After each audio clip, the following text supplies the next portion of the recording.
Hi everyone, welcome to my channel. In this video, we will discuss how Bill 23 in Ontario can benefit property owners and developers by making it easier and faster to obtain permits and approvals to build ADUs and other types of housing. It could help them to increase their rental income potential, and we will explore ways they can take advantage of this opportunity. Our guest today is Paul Pentikainen, an urban planner who is an expert in building ADUs. He built 2 ADUs on his property, and you will see how he converted one-car garage to absolutely beautiful self-contained rental unit. Paul is also helping homeowners to make their house cash flowing property. Thanks for joining us, Paul. We're excited to hear your insights and tips for building ADUs. Another guest in today's show, Ksenia Bichik. She's a real estate agent in downtown area. And finally, my name is Juliana Petrova. I'm a real estate agent in Ontario. Welcome, guys. Well, could you give us an idea of what an ADU is? Is it just like another fancy name for a tiny home? Like what it really is? Like generally, so ADU, it stands for Accessory Dwelling Unit. So it's any living space that's separate or accessory to the main house that's on the property. So it has its own separate living spaces and a bedroom and a bathroom. It's different than what we typically would consider a tiny house, like on wheels, in that these are permanently created on a lot, whereas a tiny house on wheels, that's intended to be more mobile. I have another question. How Bill 23 can affect my work with ADUs? Yeah, so Bill 23, this is where I think it gets very exciting in terms of the opportunity for homeowners, in that it's legislation that the province of Ontario passed to amend the Planning Act to allow for homeowners to build up to 2 ADUs on their property. And this is across Ontario. So yeah, you can have 2 ADUs on a property that it has been already zoned for residential use, such as a single, semi, or townhouse. So yeah, it's an incredible opportunity, and the 2 ADUs can be within that main house. Yeah, so just when you think of the opportunities when it comes to converting garages and basements and potentially both, like I have done, it's really an incredible opportunity for homeowners. Great. So what inspired you to build your own ADU, and what are the top benefits of building an ADU, you think, from your experience? Yeah, so from my experience, I'd say, well, there's 2 reasons. So professionally, I'm an urban planner, so I've always been very passionate about efficient use of land and maximizing existing living spaces and really just creating more spaces for people to call home. And yeah, so that's my kind of first inspiration. And I really, like my most recent project last summer, it was kind of the challenge to convert a small space, a 1-car garage, into a fully functional living space. And that's really what drove me and motivated me to really show what's possible in a small space, such as a 1-car garage, that people wouldn't even typically think of converting into an ADU and be able to fit everything into that small space. And then in terms of benefits, and this gets to my second reason, is that it's really just the financial benefits, yeah, to homeowners, especially when it comes to generating rental income. So example, in my case, when I built my first ADU, converting my basement to an apartment, it was really purchasing a house on a single income. That ADU and the rental income it generated, it helped me essentially be able to afford my mortgage payments. And then building this second ADU now, it's like my wife has had some health issues, and then to help pay for those yeah, healthcare costs, it's really been a significant help. So yeah, financial benefits, and then the other benefits that, yeah, I can go through kind of my top 5 that I have on my blog on my website is that, yeah, in addition to that rental income, it's, yeah, they increase your property value. Yeah, they provide rental housing, which is, there's a growing demand for. So that makes it a very low risk investment, I guess, if you will, in that once you create an ADU, you're not going to have any difficulties finding someone to live in that space. And then it's a flexible living space too, like not just for, well, you can rent it out yourself, but you can also have a family member live in that space if you don't want to rent it out. You could live in it yourself. You could rent out your main unit. So from what I understand is that building an ADU would involve getting a permit, correct? And Yes. would you walk us through what did that process look like? How long did it take? How much did it cost you? Maybe any advice, even like for yourself that you had, like, okay, if I had to do it again, I would do this differently. I would do it the same. Just anything that you have to share, I think would be super useful. Yeah, so that's where you work with the municipality where you live, and you would then submit your building permit application to that building department of that municipality. Um, so you would have to look at the website of your municipality, and they provide guides to help walk you even through the process of preparing a building permit submission for your ADU. Yeah, there's a number of different drawings that are required, a site plan, just showing how it would be constructed, which building materials you would use. And then once you have that complete submission and that package ready to submit, once it's complete, then it's 10 days that the municipality typically would have then to respond back to you with a decision on that. However, in order to um, ensure that your process is as smooth as possible, we would suggest that you would have some early communication with the building department of where you live, and that would then help you make those submissions and those drawings to ensure that it is as smooth a process as possible, and then that could help you respond to any concerns that they may have, and that's what would just ensure that you have the greatest success with that part of the process. How did you source the materials for your units, and did you hire professional contractors? So other professionals, which ones? And what was your biggest challenge with ADU construction, and how did you solve them? Yeah, so materials, like, yeah, shopping online at, well, from the local hardware stores and building material stores. And, but one way that I found that I was able to keep my costs down, especially for converting a small space to an ADU, is that often people have leftover building materials and then they kind of resell their leftovers online. So that's a way that I was actually able to be able to source a lot of building materials that way for my project. Um, so yeah, that's how I sourced a lot of the building materials. In terms of how much of the work I did myself, yeah, quite a bit actually. So because I have a very do-it-yourself minded dad, and he kind of was my inspiration for my first ADU project.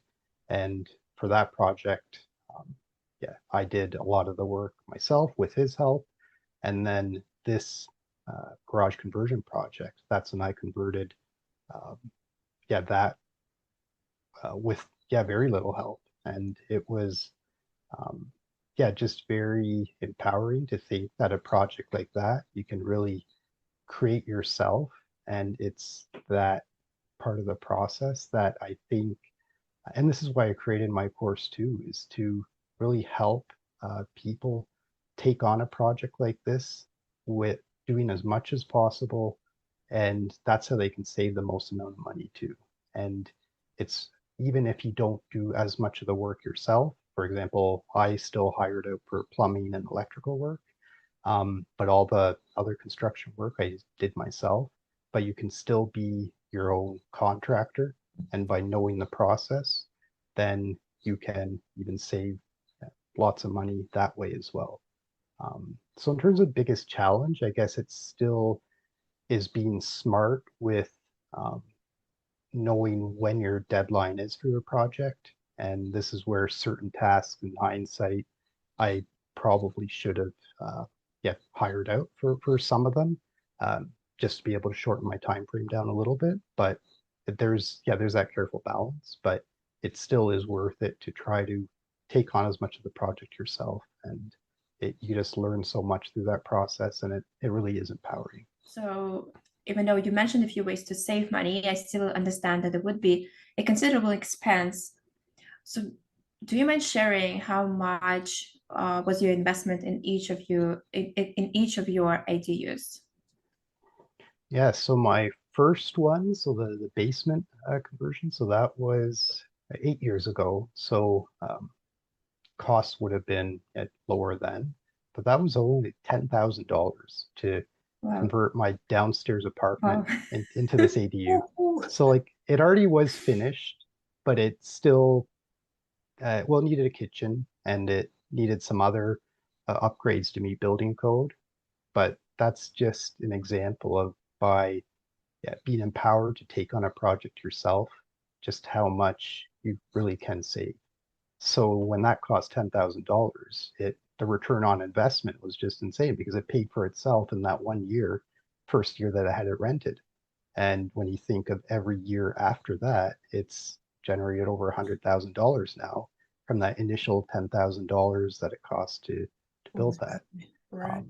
So then my second garage ADU, so that was a bit more involved and complicated, but still it was only about $60,000. And from the pictures that you've seen, like this was a very kind of higher end, like fully furnished, Yeah. kind of luxury ADU conversion. So when hear people having these ADUs costing upwards of $200,000, that by being empowered to take on these projects yourself, it's tens of thousands of dollars that you can save. Exactly. What about parking requirements? I heard that you should have 3 parking outside, right? If you converting your garage, is it correct? Yeah, so it can get a little more nuanced depending on the municipality that you're building in. Some municipalities may not have any additional parking spaces for that ADU, but under the Bill 23 legislation, the municipality can only require one parking space per each ADU that's created. So in that case, it can vary.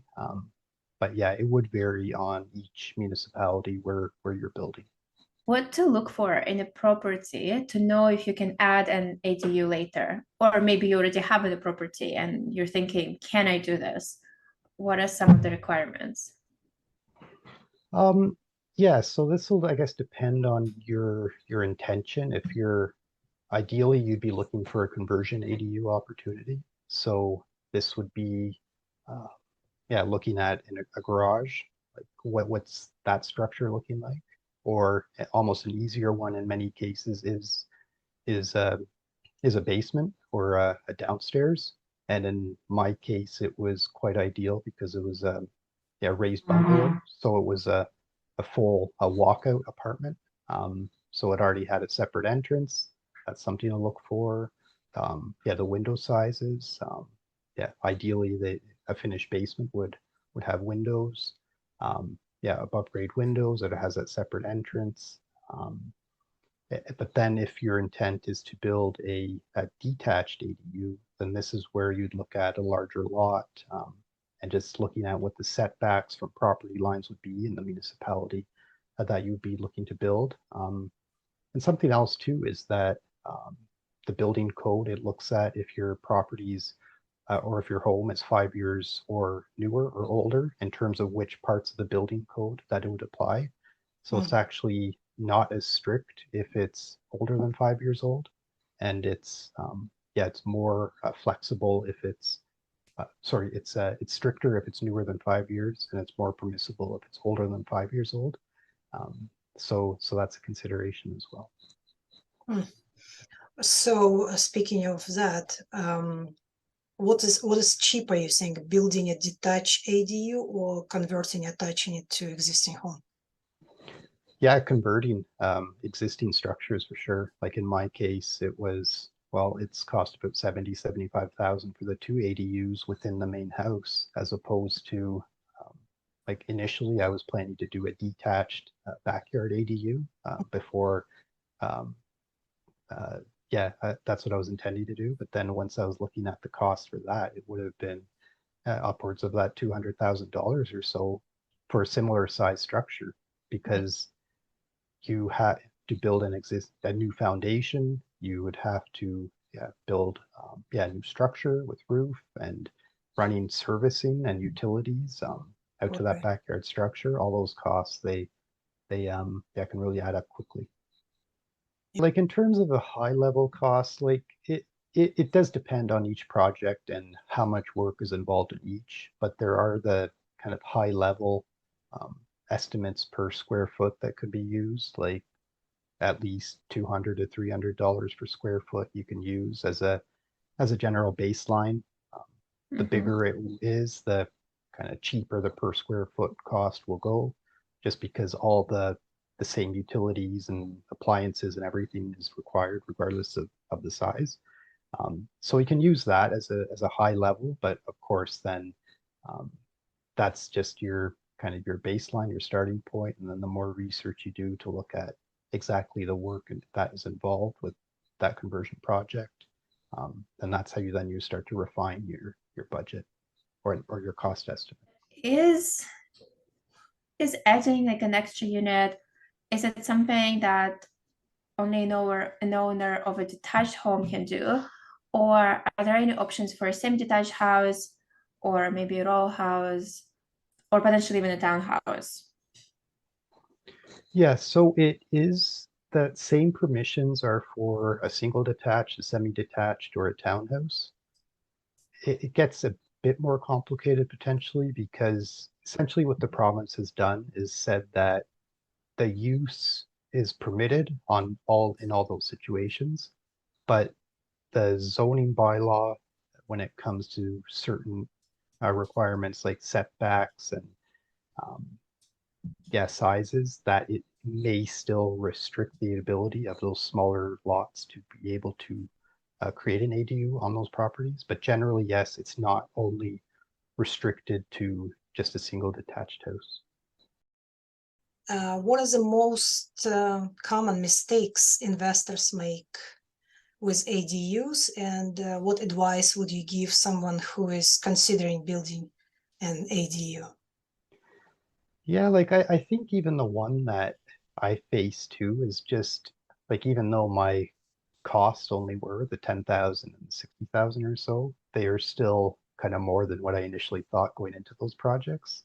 So I think it's just underestimating the costs and um, then kind of getting stressed out the further along you go into the project. So I think Yeah. it's, have a much more conservative budget when you start the process. And I think that will, help you go through the process. And also not thoroughly researching local regulations. So Bill 23 has made it easier, that it's a lot more standardized across Ontario in terms of what the permissions are for ADUs. But there still is some research involved there. And having a design that's also the most efficient as well too is something to consider. So like in the case we're converting the garage, it was very deliberately designed to maximize the use of the efficient servicing and not having a water connection at one corner of the garage and one at the other. So it's just been, so research and work on your budget at the start of the process will really make for a much more efficient process as You have a work. course that specifically targeting people who want to build their first ADU, and like it helps to walk them through the process. But would you comment a little bit more, like what type of people the course would be the most helpful for, and what they can look forward to when they join the course? Yeah, so it would be someone that essentially wants to take control of their own ADU project, and those that are looking to save as much money in the process as possible as well. Those that are willing to put in some time to be able to learn the project themselves. And it's really geared towards anyone. You just need to have that, I call it the DIY mindset, to be able to take you from beginning to end on that project. And what the course does is that it takes you through, I outline those 10 steps, within the kind of the free introduction that I have available on my website. As we go through each step of the process, then there's lectures and kind of videos that I provide, and very specific hands-on tips as well in terms of software that's freely available that you can leverage to maybe submit your own or prepare your building permit drawings, and save money throughout the process. And on top of the course, there's actually I will have an online private Facebook group and weekly group coaching calls. So part of my pitch as well too is that typically an urban planner charges a couple $100 per hour or so, and this way you can have access to an urban planner and some real hands-on advice for a much more reasonable cost as well. So it's really my way to share the experience and the learnings that I've had from these 2 ADU projects, and also my 15 years of being an urban planner and really focused on ADU policies, and to really help people build their ADUs, and as a result of that, have a higher quality of life.